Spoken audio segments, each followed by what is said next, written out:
Malcolm Gladwell talks about the 10,000 hour rule, right? And outliers and things of that nature. And I realized looking back that that was my 10,000 hours. I was reading, I was watching videos, I was listening to podcasts and webinars of these amazing people, and I was absorbing so much information from all these different directions.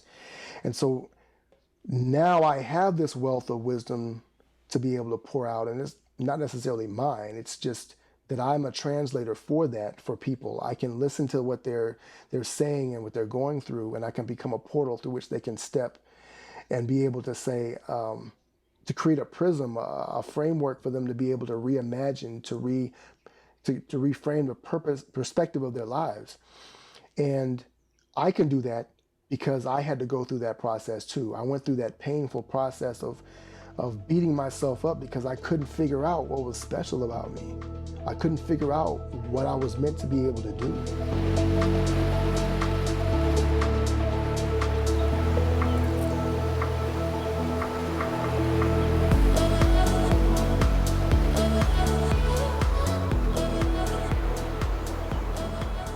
Before we got started here, we were chatting a little bit, and now I know you're a business coach. I know that you've got this program. It's something like 7-figure circle, something or other. Right. And I've been following you for, I want to say like 6 months or so. And you've consistently upgraded. You've consistently put out writing that's been really inspiring and super well written. And I can just tell reading your posts, seeing your content, that there is a depth of wisdom and knowledge in you that I was super excited to excavate. It's like it's very intriguing to me, and so I want to know. No one gets into business coaching, especially when they have 3 kids that they need to put food on the table for, by chance. It's not something that you do lightly. So I'm very curious. In your situation, what were the experiences? Probably really intense experiences that a lot of us couldn't relate to. What have you been through that has kind of inspired you and pushed you to become a business coach at this level with a family? Well, first of all, I want to appreciate you for the kind words. Thank you for consuming my writing. I know I write some long posts. I kind of took Facebook and turned it into a blog format because I had an audience there, and it kind of made sense to be able to share thoughts that I was experiencing or just encountering things that I wanted to share more widely with the world. And so the journey to becoming a business coach actually is about, it involves 2 points that are probably about 10 years apart. And the first being about a couple of years ago, and the first being about 11 years ago or so. The second being about a couple of years ago, and the first being about a couple of years ago, about 11 years ago. And what happened was I had moved to Atlanta from Alabama, where I had started my first business. The idea was that I was going to be in the music industry, in which, I began my career there as a writer and producer. But in the process of doing that, I had started a business about 5 or 6 years before that, where I had bought a commercial cleaning franchise, which allowed me to have the flexibility to be able to do music more full time, and then I could kind of work it around my schedule. And so that worked out pretty well. And so eventually I moved to Atlanta with some other colleagues, and we were working this whole music career thing, and kind of transitioned from being on the creative side to more on the business side. And as I was doing that, got to a head where I had this job where I was working as a junior publicist for artists. I was still had my business on the side, and I was still pursuing the music writing career, if you will. And everything kind of came to a head in one particular week where I ended up losing my job, where I wasn't getting paid as I was supposed to be getting paid. I almost totaled my car in an accident where I almost died 3 times in one accident. So, and I got the car repoed the following week. I found myself sitting in my aunt's basement with no job, no money, no car, no idea what I was going to be doing. And so through a series of events, I ended up buying this car from a friend of mine And one of the contingencies was he was in this multi-level marketing business that I can't even remember what it was called now. But he said, well, you just invest in this and that'll be part of paying for the car. So I said, all right, fine. And in that process, they started sending these success magazines by Darren Hardy. And at the end of every success magazine was this little CD that had all these motivational thoughts. So you got things from Jim Rohn and Tony Robbins and Les Brown and all these different people, all these different motivational speakers. And so I would put the CD in my car while I'm driving to my new job, which I eventually got. And the crazy thing about it was all the wisdom and insight that was coming from that CD was just lighting my brain on fire. And so I also had a friend of mine who turned me on to Mike Dillard. Some of your audience may know Mike Dillard, who is a self-made man. He had this podcast, but before that, it was a blog that he sent via email. And so I would just consume those emails, and I'm listening to these CDs, and it really set me on this path of self-development and personal growth. And I was always a reader from the time that I was young, but this just kind of opened up a whole new world for me. And so I was absorbing all of this information, even as I'm in the music industry and even as I'm, an entrepreneur and other things and pursuing other pursuits. I'm just absorbing this wisdom and these things. And so I just started studying so many different people, learning so many different things. So fast forward to 2000, this is 2018, right? Let me ask, Sure. what age, can you give me a timeline on your age on these different sections of your life? I'm really curious. Yeah, so I started my first business when I was 26. And I was still singing in a singing group back in Alabama.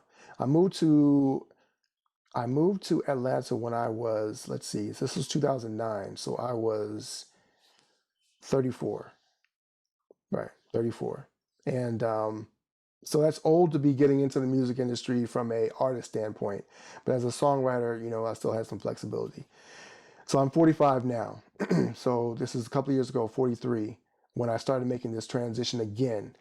So in between this time, I've gone from being in the creative side to being a artist manager, to being a publicist, to be working in a PR firm. I was a partner in a PR firm for several years. And then I left that firm and I went to start my own marketing agency and kind of evolved from doing PR to marketing and branding because I was seeing the overlap between the ways that messaging and communication was coming out. And I was more passionate about being creative in many different ways. And yet still, like, I did not have a passion for the nuts and bolts of marketing in terms of running ads and things of that nature. I couldn't find a particular skill set that I just loved to dive deeper into and really master. But the thing that kept coming up for me was coaching, because even on sales calls, I would want to coach the entrepreneurs on what they should be doing, right? And so that was the bigger challenge for me. I need to be selling them on my services, not coaching them on how to get better. Um, but what I come to realize was that even from the age of when I was maybe 15 or 16, I was always mentoring younger kids. So I used to work at a summer camp in the summers and I would take them under my wing. Sometimes kids would get homesick or they would have disputes or whatever, and you would kind of have to have little heart-to-heart chats with them, right? So that they could begin to understand deeper wisdom, or if you will, or just kind of get them to cope with being there for the whole week. And then I became a assistant camp director, and I'm kind of leading teams and things of that nature. And I would talk about that in my book. It was an epic fail to some degree, but I learned a lot of different things, and I realized over that process that I love to share wisdom about things that I was learning. So fast forward again back to maybe circa 2012, 2013, and I'm starting to have more conversations with friends of mine who are entrepreneurs, who are interested in leveling up their lives. And I would always end up having these conversations, maybe after church or after dinner somewhere, or we're going out to hang out. And we would be having mini masterminds where I'm kind of sharing things with them that I've learned. And so they would always see me as kind of this, I don't want to say a guru, but this guy who would spark these interesting thoughts for them. And then maybe about 3 years ago, a group of young ladies asked me to coach them in a coaching group. And so it became an impromptu monthly coaching program where I started kind of setting up the ways that they could learn how to level up in their business and things of that nature. And so at that time, I still wasn't thinking about taking this as a professional course, a professional path to be a coach. But I really enjoyed it. I loved sharing the things that I was learning, and I realized I was good at it. I had a real knack for it. And so as I started doing that, and I'm still in my mind, I'm running this marketing agency, but it's floundering. I'm struggling. I can't seem to get my head right. And ever since I left the PR firm, which was back in 2013, I was 40. And so I'm struggling with this. I'm struggling with my purpose is, what I'm supposed to be doing. I had this sense that I should be doing something great. I felt like I had a real talent, but I didn't understand what that was. I felt like I should be much further ahead. And I was in this fog all the time. And so through a series of events, as always, I was led to a coach. His name was Brian Ryder. And Brian, I got into this program with him, and initially he was helping me to kind of figure out what my solution was for my clients, right? And it's a very simple process, but for me, I could not, for the life of me, figure out what that meant, right? And so I finally sent him a message and said, hey man, I just feel like I don't have a solution. And he told me something that really, like, it blew my mind and it changed my life really forever. He said, God doesn't make people without solutions. And when he said that to me, it's like a light bulb went off. It's like a bomb exploded in my head. I said, oh, I was created with a solution. Well, how come I don't know what that solution is? Why haven't I ever figured out what that is? Why didn't anyone ever tell me what that was? And so it set off a journey for me of discovery. And so it led to me writing my first book called Breaking Orbit, which I released late last year. Breaking Orbit, Rip Out of the Regular by Unearthing the Power Within. And it talks about how we can all discover the gift with which we were created and how we can impact the world in a way that we were uniquely designed to do. And so once I started understanding that, then it really unleashed things for me. And I said, I can't just go around doing this thing. I mean, it's great that I like marketing, but I'm not passionate about it. What I'm really passionate about is pouring into other people, helping them to get unstuck, but using business as a way to be able to help them to understand that there's a greater truth, there's a greater power that is inside each and every one of us, and that business is just a vehicle, right? And that we have these stories about who we are and what we're supposed to be, and these stories are things that have been given to us by so many other people, but in reality, there's just so much more than just a business. So much. I have so many questions that are just stacking up in my head now, and we're never going to get to all of them already with just what you've said. But the next thing I want to ask you about is I'm so inspired listening to this already, and like why you got into this and what you're passionate about.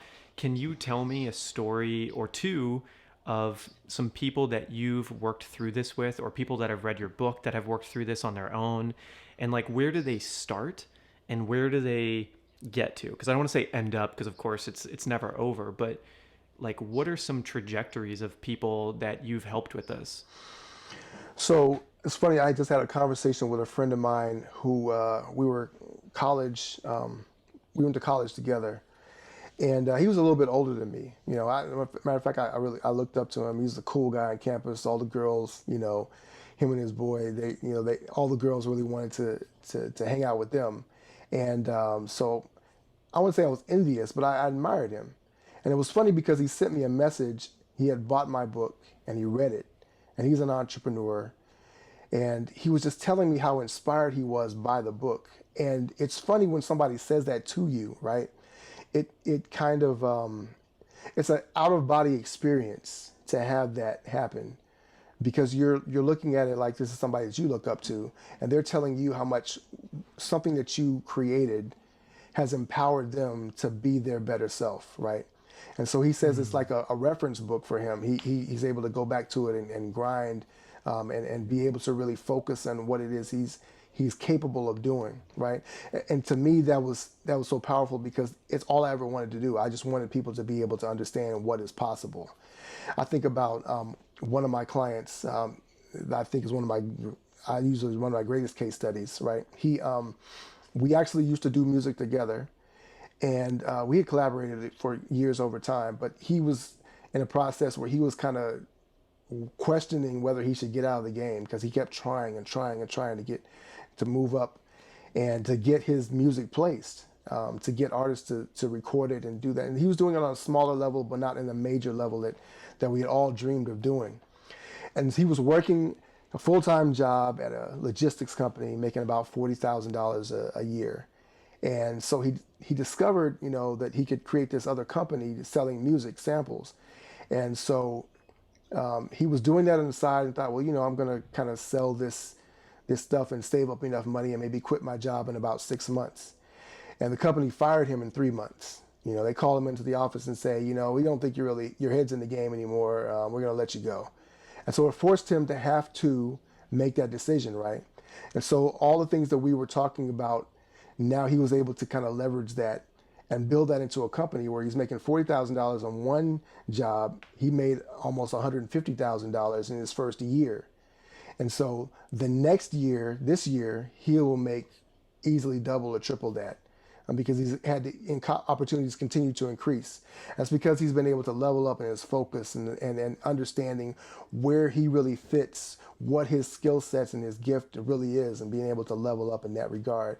And so I look at those two examples alone, and there are others, other conversations I'll be able to have with people, and other coaching that I've been able to give people that has been able to empower them. And it's not, I wouldn't even say so much because of me, right? But it's just I view myself as a portal to be able to help people to understand, to step through and understand what's possible for them and who they can really be. And that's the most rewarding thing. And I just look forward to being able to share that with as many people as possible. That's just awesome to hear. So then I can imagine, like, as people are watching this interview and they're hearing you speak, especially with such like energy, and they hear these stories about your client success, and so many people have dreams of doing what you're doing, of being a coach, of helping others, of spreading wisdom. And you mentioned something when you were telling me the story earlier where you said everyone has known you kind of always for a very long time as that guy who has like this knowledge and this wisdom and like the coach friend of theirs, right? Even way before you did this. Mm-hmm. And so I'm very curious. 2 questions, sort of, but they might be the same answer. Number one, at what point in your life did that become a piece of your identity? Like the guy who knows things, that old soul? And the second question, which could be the same answer, is when you were growing up, was there someone that you looked up to that held that space for other people? That's a very good question. Well, firstly, for me, I don't think that I really fully inhabited that space as somebody with wisdom till probably a couple of years ago. And it was probably right before I really stepped into the coaching framework as an identity for myself. That probably is because I never really thought of it as being wise. I was just sharing things that I'd heard or, I read. When you talk about somebody that was, when I was younger, there's someone there have been several people, a series of people that have held that space for me, My father was a minister growing up, and we were not especially close growing up, but I think his example of sharing knowledge and wisdom and caring for people, and the example he set of his work ethic, of always showing up, of doing the little things, of being in service for people. I think that was something that set a foundation for me that is very, very impactful even to this day, right? It's the approach that I live for my life. It doesn't matter if I am keynoting a talk on a stage, I still have the desire to make sure that if there's a chair out of place, I'm not too big to be able to put those things, pick up trash on the floor, whatever the case may be. I can help set up the chairs or sweep the floor. It doesn't matter to me because it's all a part of creating the environment for people to be able to hear the message and to succeed in growing and leveling up in their lives. And so I think about my father. I think about different men. Even when I was at summer camp, when I was a camper, and there were older men, gentlemen who were mentors for me. Jake, who ended up being my coach in college. I think about Doc Hughes. I think about my god brother Franklin Purnell, who was a anchor for me in terms of relationships when I was going through my ups and downs with young ladies and dating and that whole process and doubting myself. So I think I posted this on my Facebook page a few weeks ago. But we men are the sum of many men that come before us, right? They've all poured into us in some way. And so even now, conversations that I'm having with people that I've recently met online, the inspiration that you get when you see another man or another young lady or woman holding a particular space as a leader, for an idea, for a concept, for a stance in this world. I look at them and they help to mold me as well. I think that in many ways we calibrate each other so that we continue to be able to take the path that allows us to reach higher heights, to be able to inspire others as well. It's not a linear thing. We are all interconnected. There's a web of passion and a web of love and a web of understanding that comes about when we connect to one another in intimate ways, right? When our minds connect and our hearts connect. So So that brings up another pair of questions that could also be a similar answer. okay, And I'm like, now I'm just realizing that like this pair of questions you might be one of the best people to ask this set of questions to. okay, So you said that there were many people that helped mold you, and you just presented this idea that there's people in our lives, and we're sort of a mold of all of them. We're the sum of all the inspirations we've gotten from people that were great mentors, or just adult figures, or even younger, just people that inspired us in life.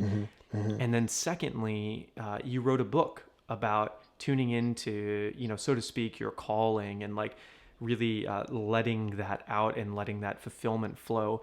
So my question is, number one, how do you, I kind of want to say like take advantage or recognize the, like you didn't have all these mentors that were wise people in your life. Like everyone has these people in their life. They all knew the same people that you did growing up.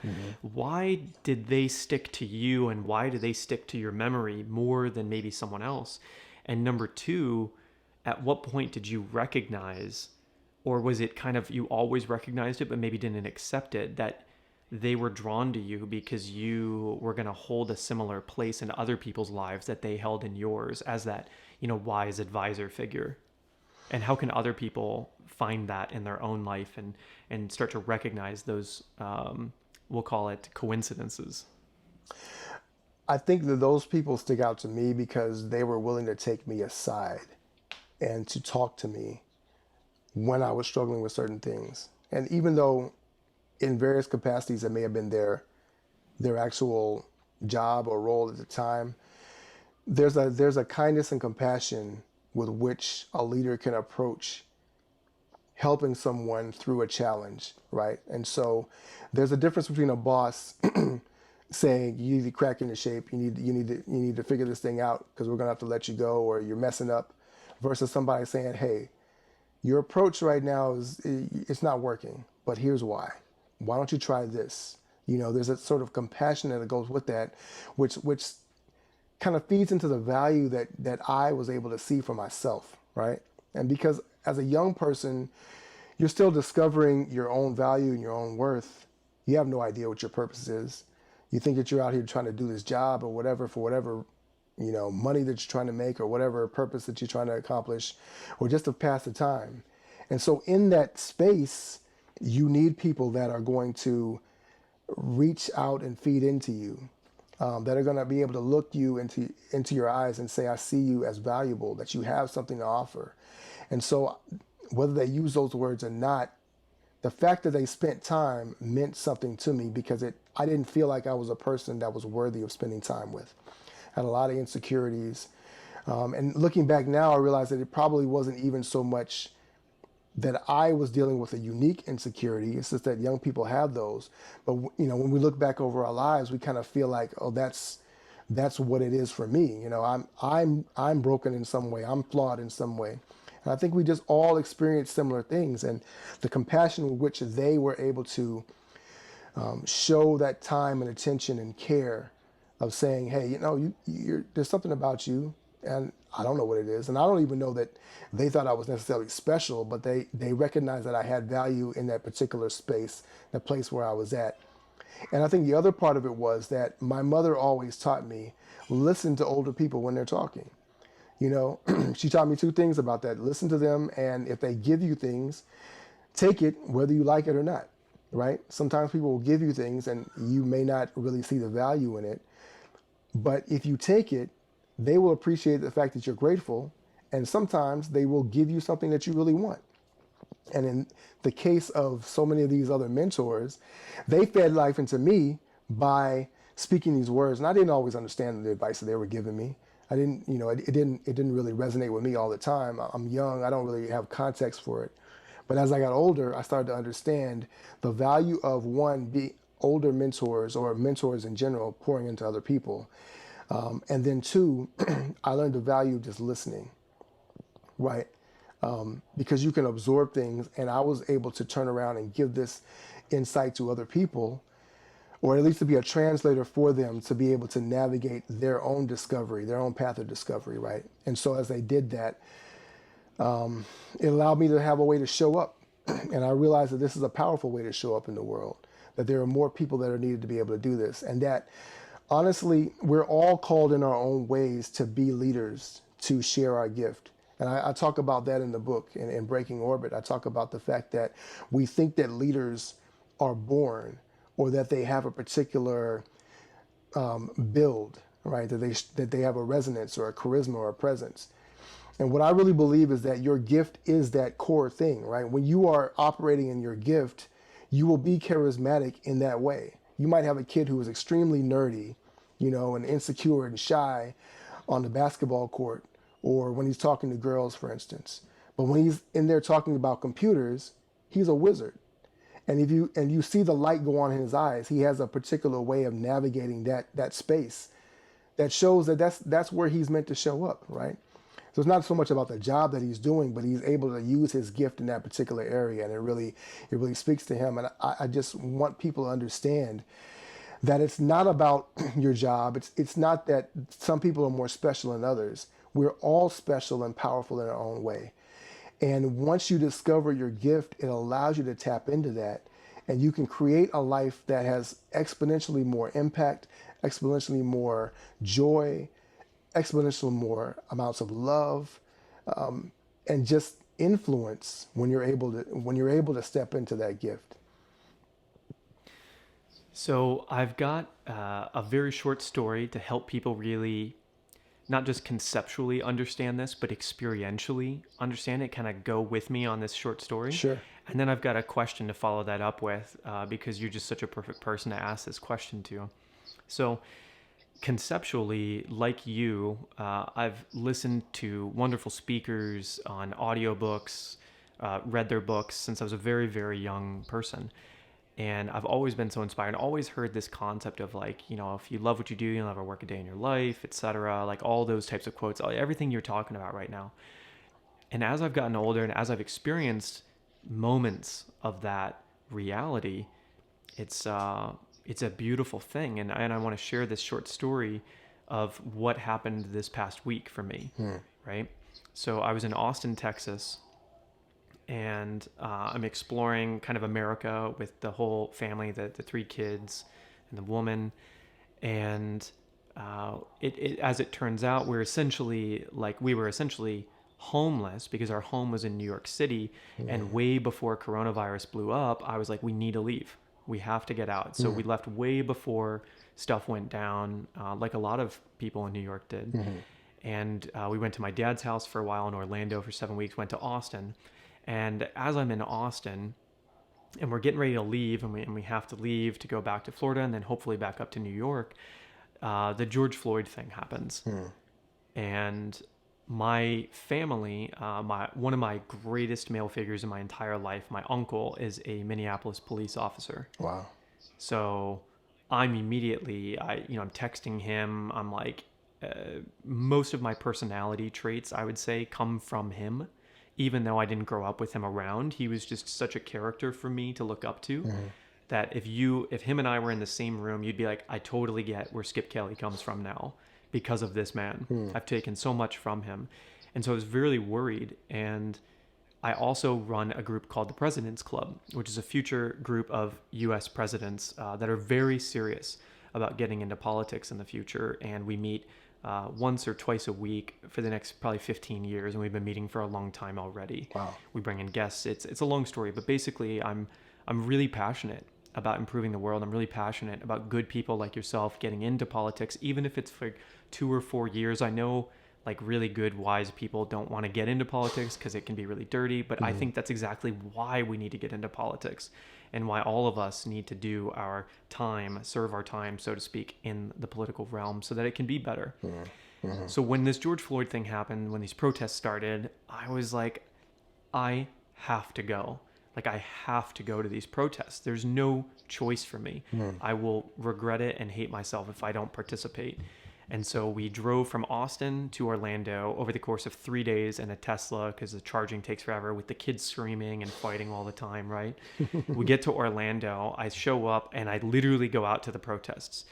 I made a post about this. I made this great video and everything I'm really proud of. But basically, we knew there were potential threats in the crowd. They had tear gassed and rubber bulleted people. But with all of that in mind, I still couldn't stay away. I was like, I have to go. I have to learn. I have to speak to people. I have to be there.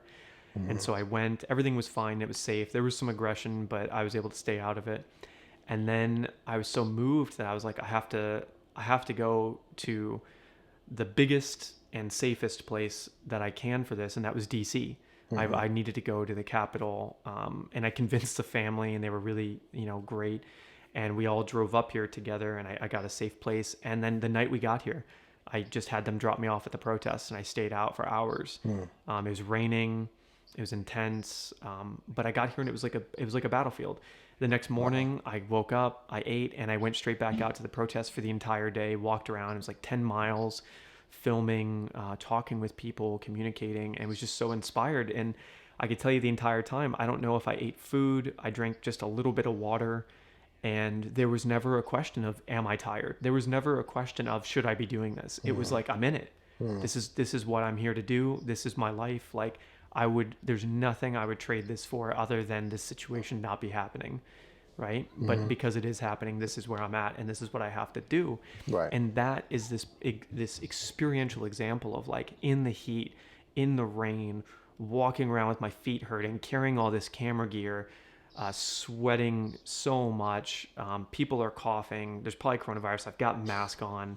I'm marching with tens of thousands of people, and there's no other option for me. Right. There is no alternative, and I'm so fulfilled and happy in that moment. And that's what I think, these flickering moments of true purpose are in life, and you can listen to that and do it, or you can listen to that and not do it, and they'll have very different consequences for your soul.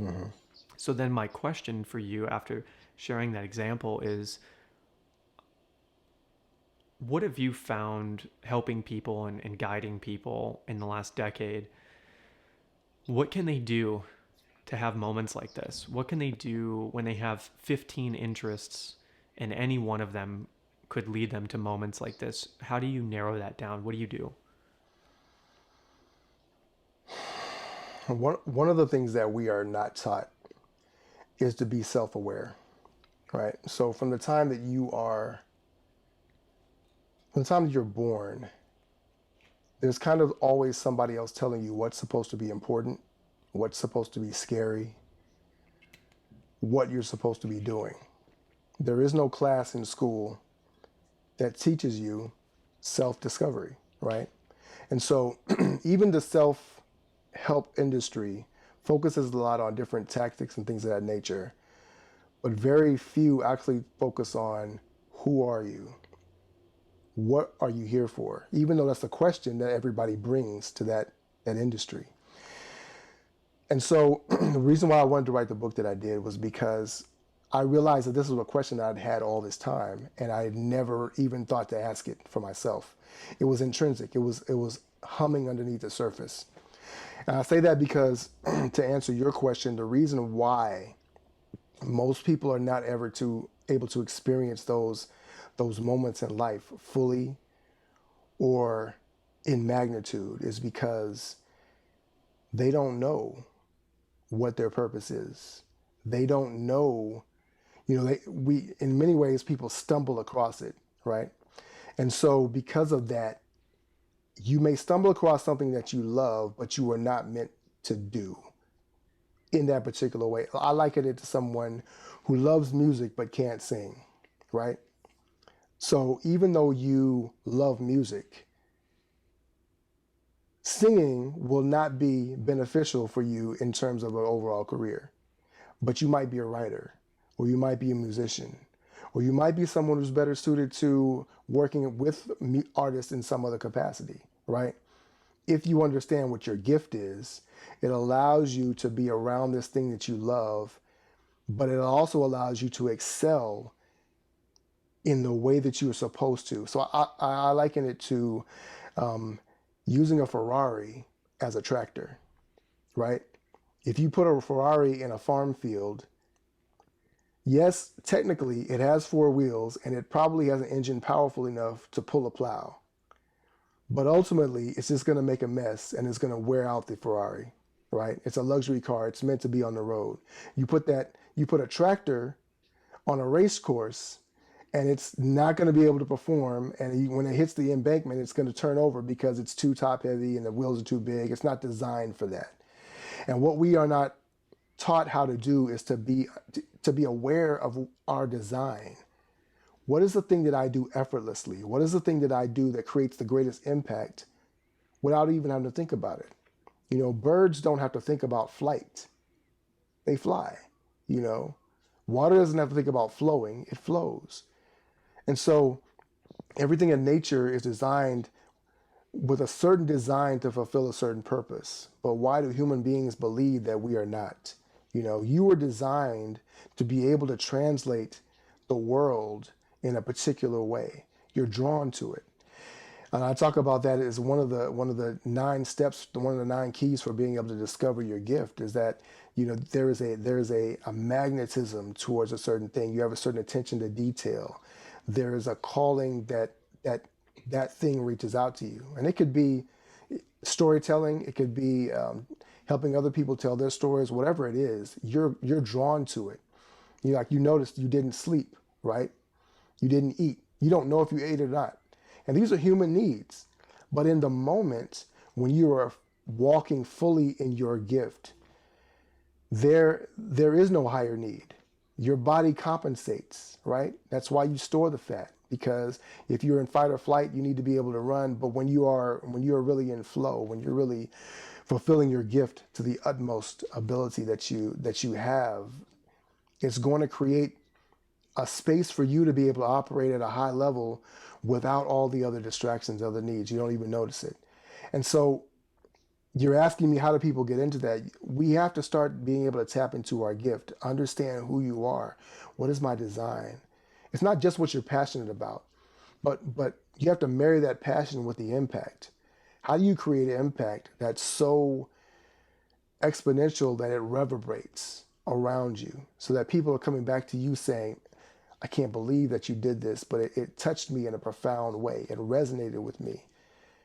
When you start doing that, you start to realize that there is a bigger purpose to what you do and that your passion has a purpose and that it can sustain you because it's designed to. You will become that Ferrari on the racetrack, revving at high RPM because you are operating in your gift, in your truest gift. And you said there were 9 steps. I'm assuming that's outlined in Breaking Orbit, your book? Yes.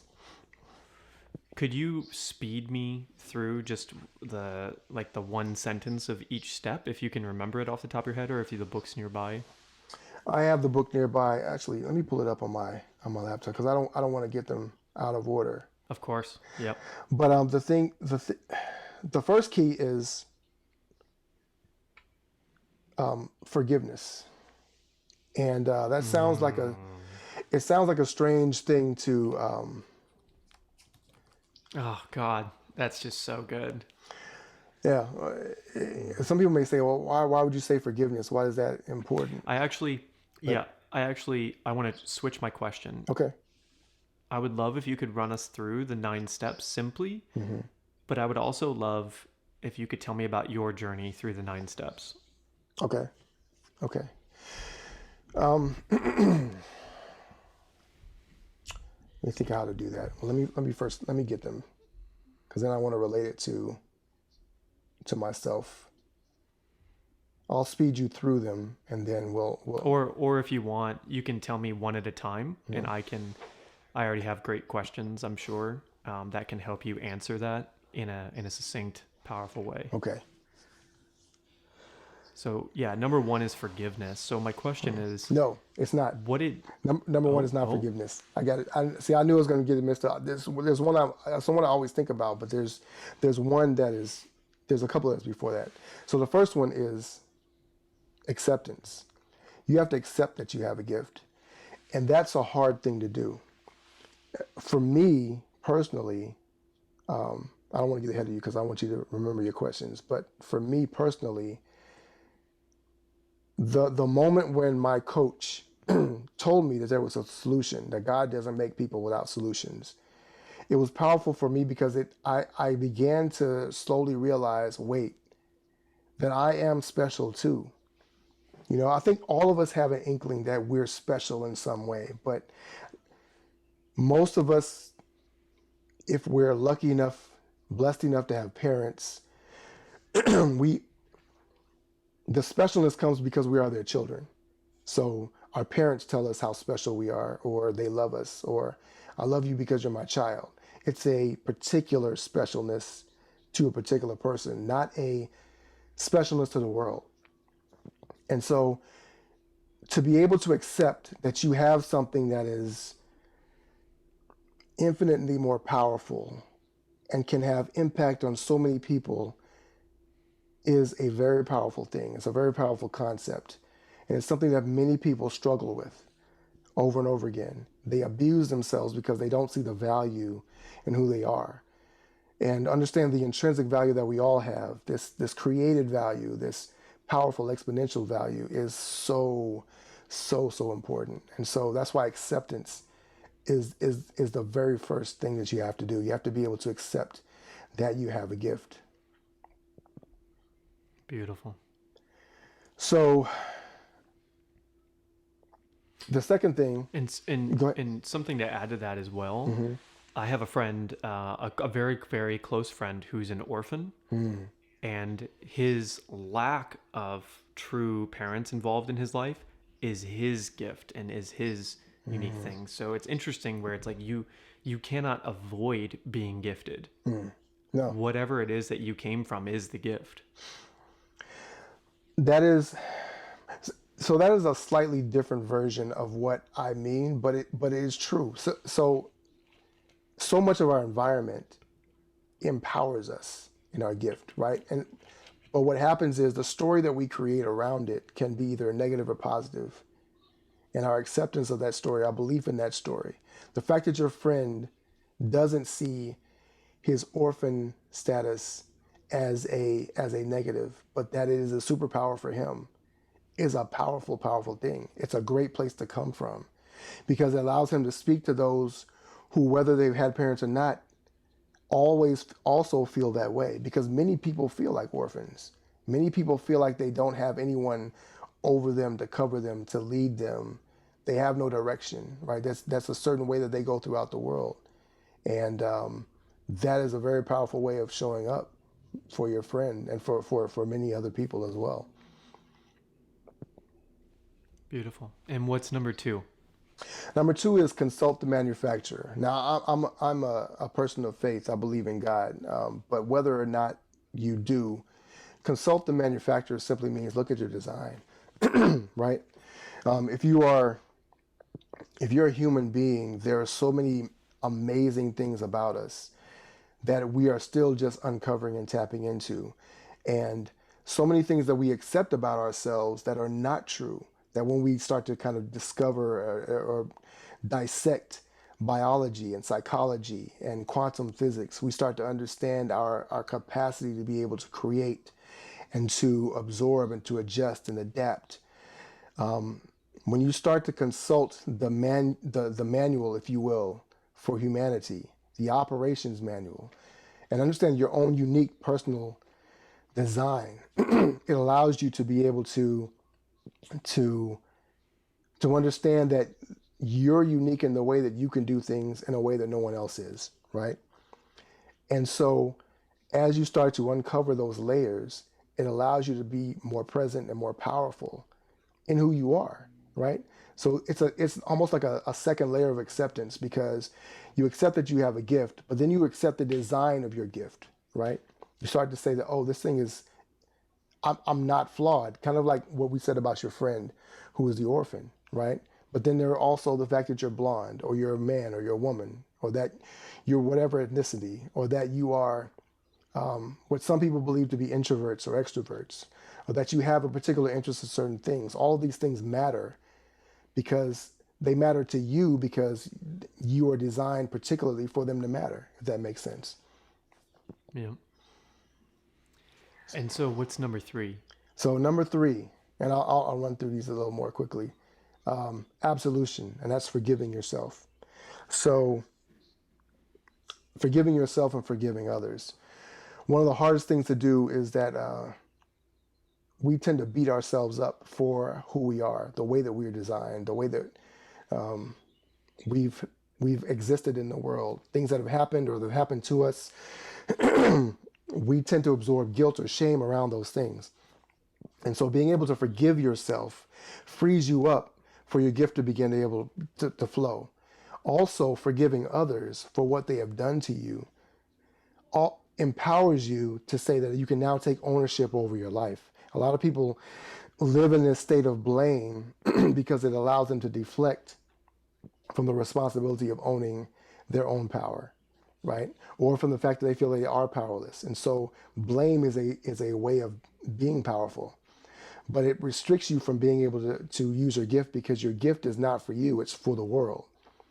It is in sharing your gift with the world that you receive the benefit of your gift, right? In the highest level. So being able to realize that people don't owe you anything, but you really owe the world the opportunity to be exposed to your gift, because when you do that, you're showing up at your highest level as your best self. So forgiveness is number 3. Number 4 is about instinct. So understand what comes naturally to you. We all have things that we are naturally more drawn to, kind of like you're drawn to storytelling through visual medium, whether it's through pictures or videography or editing, whatever the case may be. There are different elements to it, but what comes naturally to you? What are you naturally drawn to? What are the things that you really care the most about? And then here's one that's really powerful to me, is to understand your affliction, right? What is your greatest peeve or pain? What are the things that really cause you the greatest sense of pain? And I don't mean that, I don't mean that in terms of, things that have happened to you as terms of events, right? I mean that in terms of when you look at the world, where are the things that hurt your heart the most? Because those things are the things that will allow you to show up, right? To have more empathy, to have more impact. Because the reason why it bothers you so much is because the solution is within you to be able to solve that thing. And so many of us, instead of complaining about the things that are in the world, if we started to flip it on its head and realize, oh, my gift is my ability to solve this very thing that drives me crazy, right? It gets under my skin, because under my skin is where the solution is. And so when you can step into your affliction, right, and understand what that is, it allows you to be able to operate at a higher level, their highest level possible. And then closely tied to that is number 6, your awakening. What makes you feel alive, right? Um, and the So wait, it was so the first stage was acceptance, right? And then it was consult the manufacturer, yes, and then it was forgiveness, absolution, yes, and then it was instinct was number 4. yes. And what's number 5? Because I think we went from 4 to 6. Oh, I'm sorry. Number 5 is affliction. So that's what's your greatest pain, affliction. Oh, pain. Yes, Yes. yes, pain. And then 6 is And so number 6 is awakening, right? What makes you feel alive. And excuse me. One of the things that we are kind of taught to do is to turn that part of ourselves off, right? We're taught that life is supposed to be hard. It's supposed to be a grind. You mentioned earlier about how people believe that what they're passionate about cannot be the thing that sustains them, cannot be a source of revenue and a livelihood. And what what I want people to understand is that the thing that makes you feel alive for a reason. You know, life is not about suffering and being a burden. It's meant to fill us with joy. And so when you're walking in your gift, you will feel the most alive that you ever felt, right? When you're interacting with people, when you're giving, when you're sharing, all these things are part of it. But when you really understand your gift and when you're really walking in that, it's going to invigorate you in a way. So again, like when you went to DC, you could have been up for days because you were completely dialed into what you were doing. You were operating in your highest self, right? I imagine that when you're editing something, you're able to knock it out, much more quickly because you were able to focus on that thing. But everything about it enlivened you and made you feel more powerful, which kind of ties into number 7, which is attention. Where's your greatest attention to detail? And so a lot of us, when we're in school, we're taught that every subject is supposed to matter equally, right? And so if you get good grades across the board, then you're supposedly a great student. But some people are naturally going to be better or more drawn to other things than others, right? So some people love math, some people love science or history or physics or biology. So where's your greatest attention to detail? Because those things matter the most to you, because that's how you were designed. That's where your gift lies. That's the core, the center of your gift.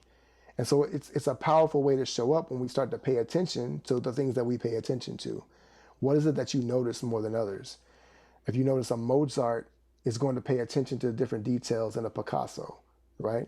Or a Michelangelo, or an Oprah Winfrey, or a Helen Keller. And part of that is because of their design and their gift. And so when you are showing up in your gift, that attention to detail begins to pay off in powerful ways. Number 8 is your ability. And where do your greatest strengths lie? Your ability is not your gift, but your abilities and your talents give you a clue to where your gift lies, right?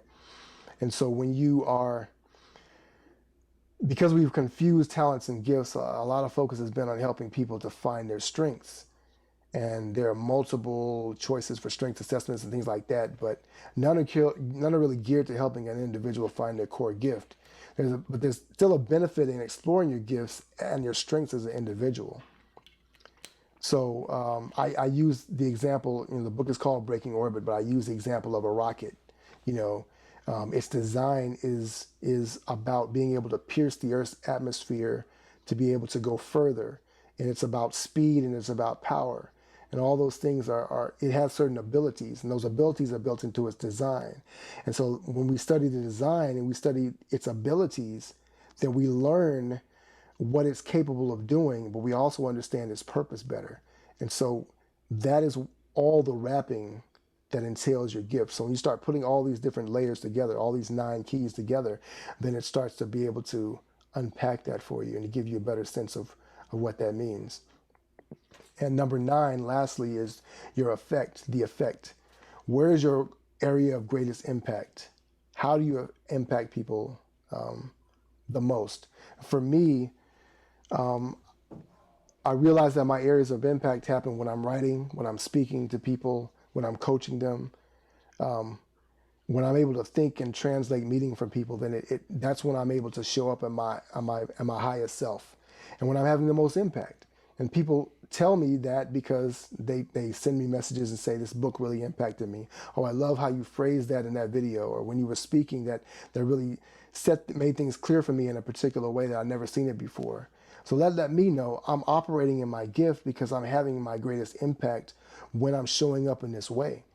And that's something else that we're not taught. We're taught that you should get a job or pursue a path because it makes the most money, or because it's practical, or because it's safe and you'll always have a job in this area, or because you're a woman and this is what women do, or that you're a boy and these are what boys do, or because your ethnicity, this is what our people do.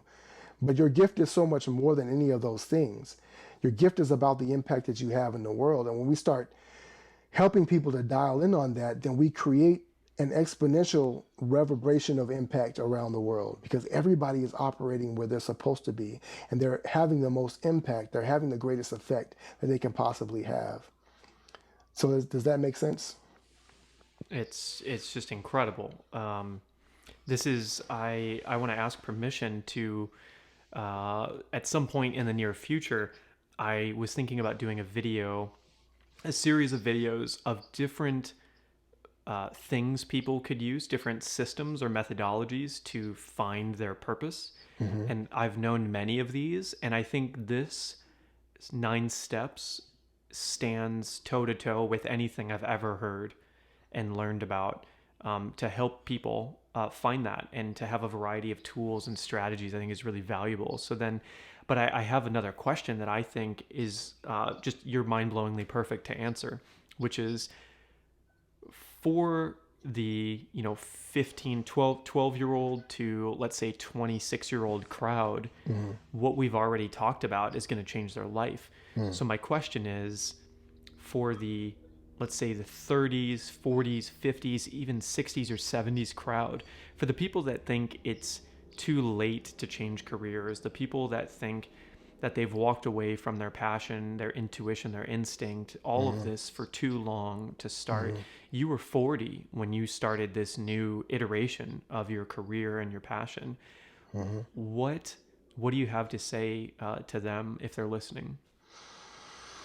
That's a great question. It's something I talk about in the book as well. The fact that we believe that our time has passed us by. But when your gift is in you, there's no such thing as a time that's passed.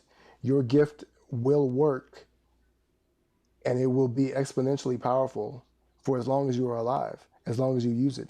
Once you discover it, you can be 2, or you can be 72, or you can be 102.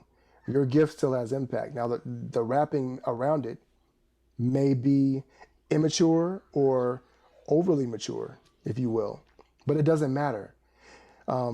Your gift has the capacity that it has, and it will always have the capacity, and it is infinite, because it's the core of who you are. It's your identity.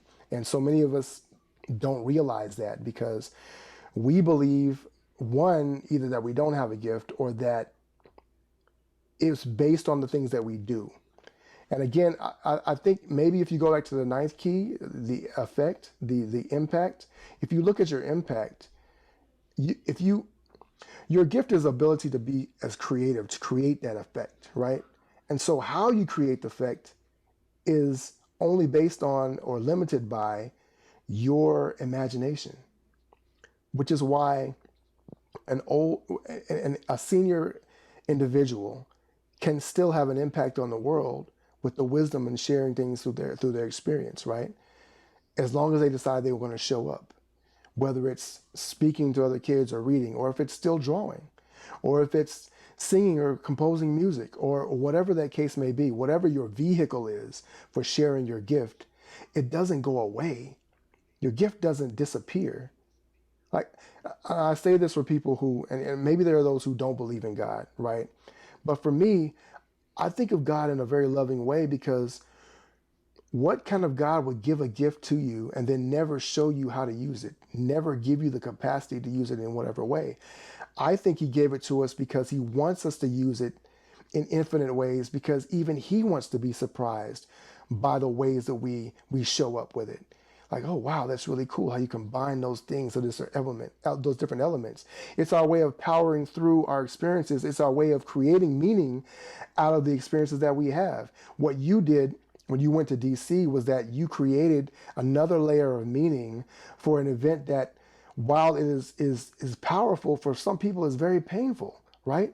But there's a level of meaning that needed to be shared so that somebody who's never really experienced either the pain of being black in America, or the pain of having suffered police brutality, or simply the confusion of being in a world that is changing so rapidly from maybe a young person's perspective or an older person's perspective. Now they can see this through a different lens, and it gives them more meaning. And so that's your way of showing up. And you could do that whether you are 5 years old, or you could do this whether you're 95 years old. It doesn't matter. Your gift is for you, and it's for the world. And as long as you're alive, as long as your heart is beating, as long as you have breath in your body, you can still be able to share this with the world and create an impact that will change people's lives.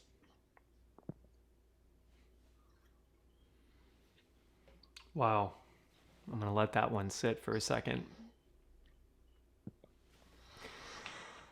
So I have 57 more questions for you now that we've been talking, and I've learned so much more about you and your philosophies. And I think one or two are very relevant for this first pass, because we're definitely going to have to film again, because these other questions are just so valuable for people. So the first question is, when you were 40 and you decided you have a 3-year-old daughter at that point, one child, and you're like, you know what? I'm going to become a business coach, and I'm going to turn this wisdom spreading thing into a form of career.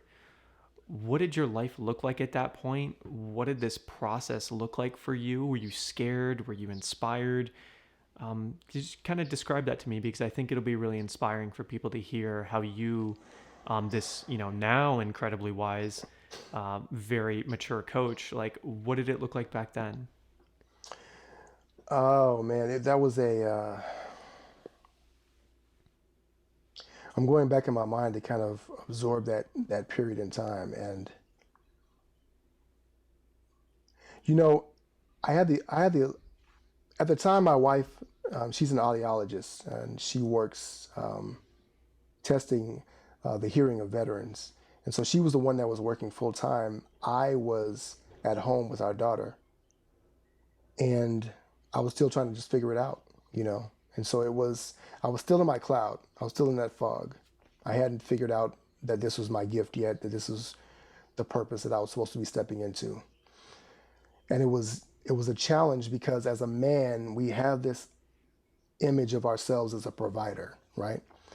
I need to be making money and bringing this into the home. And to my wife's credit, I love her so much, because she's been so supportive of me. She never made me feel like I was less of a man, or that I had to be doing anything in particular. You got to get out here and get this job and do this kind of thing. We struggled with so much less than we could have had we had the two household income, or had I figured out something that was more lucrative. And so in that period of time, it was a blessing in disguise, because the amount of, Malcolm Gladwell talks about the 10,000 hour rule, right? And outliers and things of that nature. And I realized looking back that was my 10,000 hours. I was reading, I was watching videos, I was listening to podcasts and webinars of these amazing people, and I was absorbing so much information from all these different directions. And so now I have this wealth of wisdom to be able to pour out, and it's not necessarily mine, it's just that I'm a translator for that, for people. I can listen to what they're saying and what they're going through, and I can become a portal through which they can step and be able to say, to create a prism, a framework for them to be able to reimagine, to reframe the perspective of their lives. And I can do that because I had to go through that process too. I went through that painful process of of beating myself up because I couldn't figure out what was special about me. I couldn't figure out what I was meant to be able to do. I know so many men, especially that are going through that period. I've seen them just grind their gears trying to be quote unquote successful. And then even when they get to that success level, they can't find that significance. And so for me, I was able to begin to marry the two into a path, realizing that I just need to start being significant, sharing meaning with the world, and that meaning and significance creates a level of success for me, right? That is success. Success is showing up as you were meant to show up in the world. And I say that in the book that, when you're walking in your gift, that is success. And so for me, the transition to that period, like writing the book was very cathartic for me. As I was writing the book and in this process of discovery, what I did was I had a series of conversations with people, with my wife, friends of mine, because I wanted to make sure that I was on the right path. I didn't want to just write this book and put it out and, hope that it was impactful for people. And the conversations that I had let me know that I was on the right journey, and that in having this journey, what it did for me was it liberated me to say, okay, this matters. This has significance. And it came through me. I felt sometimes overwhelmed that God had chosen me to allow this message to come through, because I hadn't heard it anywhere else. And it doesn't mean that other versions or ideas about giftedness or about success are wrong. It just means that in this particular way, the way that it resonated for me and the way that I believe I've been given to share with the world, I think that it can help so many people because it allows them to reframe their entire lives, right? It's not about getting to someplace. As my coach Rich Litfin says, it's a place to come from, right? And that's transformational. I want to do kind of our wrap up and introduction, but I wanted to ask you, I was torn on whether or not we should talk about the current events, and because it could be 2 hours on its own, I think, because I've read some of your posts about it. I've been very active about it and everything, and it's super relevant. So I'll leave it up to your decision if you wanna get into this and talk about this at all, at least as like a beginning note that we could continue later for people, because I know we both have strong beliefs. Um, there's a value system that we've placed on people based on their skin color. And so what we're seeing is that we don't know how to really value people. And we're afraid of them, or we distrust them because of these labels that we put on each other. And how transformational would it be if we were able to recognize the gift in other people, to see everybody as valuable because they all have a gift? How easy would it be for you to kneel on someone's neck for 8.5 minutes if you saw them as somebody with a powerful, unique gift that was necessary for the world? How easy would it be for you to tear down other people, to minimize them, or to ostracize them when we recognize that you have a gift? How easy would it be to say, oh, you're a woman, you can't do this, when we recognize that every woman, every man, every child has a gift that the world needs, that has a very powerful and specific purpose? Who are we to rob the world of someone else's gift because of the label that we put on them? And so that, to me, speaks to the essence of this argument. That's what we're really fighting for. We're saying, what is a life? What is the value of a life? I made a post the other day. I said, when America was created, black people were in the Constitution termed as 3/5 human. It was a legal document that qualified our value as a human being was only 3/5. And today we have people say that Black Lives Matter, and people will say, well, we can't even agree that you matter at all. Well, all lives matter. So saying Black Lives Matter is a controversial statement. But all humanity matters, yes. And every human matters uniquely. White people matter uniquely. Black people matter uniquely, but not because of the color of our skin, but because of the gift that is inside that skin. And until we can start to recognize that gift and the value that it has, what we are doing is we are robbing each other, robbing ourselves, robbing the world. We're stealing from our future. We're stealing from our present. We're stealing from our past. The lessons that we could have learned when we simply stay in this state of denying that everyone has a gift. And so I'm not the type of person that's going to sit there and say, we just come together in kumbaya and everything is going to be okay. There are real structural issues that must be addressed. But even on a more fundamental level, on a human and soul level, we all have an intrinsic value that is being denied, and that many of us are walking through life because we in and of ourselves don't feel valuable. And so we tear down others to make ourselves feel more valuable. And when you have people that are competing for any significance at all, then no one is significant. Any life can be disposable, right? But when everyone has a gift, every life is valuable, and then you promote that, right? We are promoting the life of children because they have a gift and they're significant, not because they're young and they're cute. Because cuteness fades and they get older and they have to use deodorant, and then they get opinions, and then they become people, adults. And so are they no longer valuable? No, your gift is the same as when you were born to the time that you die. And in between, the only connecting thread is how you show up in that thing, how you use it, how you empower the world.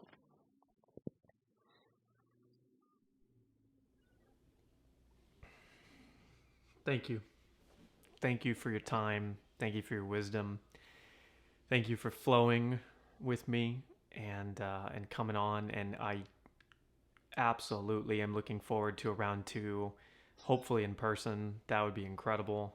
That would be great. And I am stoked for 2 things: to A, continue to stalk your content, and B, to pick up Breaking Orbit.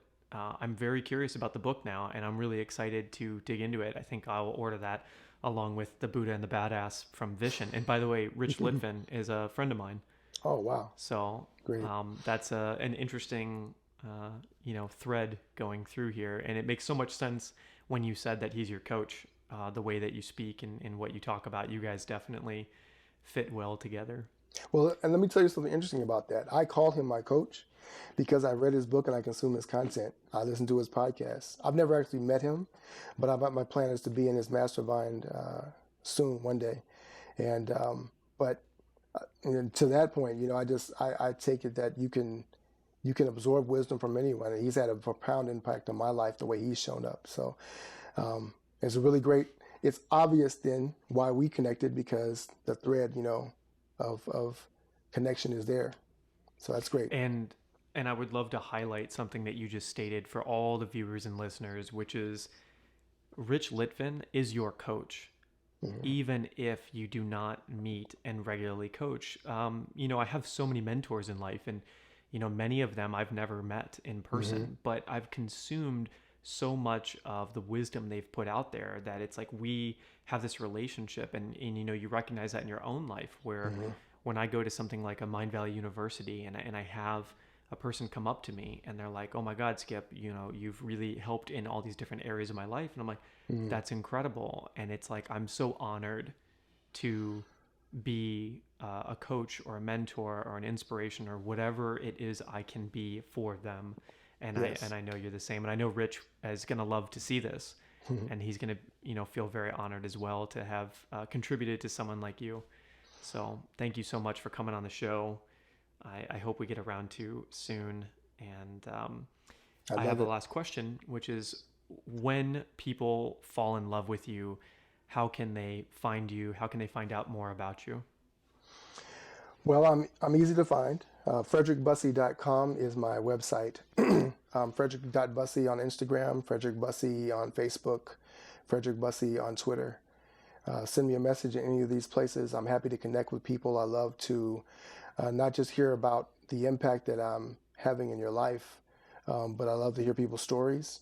I love to be able to share the stories of resilience and triumph that come from the human experience. People stepping into their gift and their power. It's so inspirational. It's inspirational for me because, as you know, we don't always wake up every morning raring and ready to go. We're not always feeling like we're showing up at 100%. A lot of days we're playing hurt. And that inspiration can be the pick-me-up that allows me to show up for somebody else, So we're all connected in that way. If you want to pick up the book, Breaking Orbit, it's on Amazon.com. Breaking Orbit, Rip Out of the Regular by Unearthing the Power Within. And those are the main ways that you can connect with me. Beautiful. Well, thank you, and I look forward to seeing all the comments. Thank you, Skip, for having me. I appreciate it. Absolutely.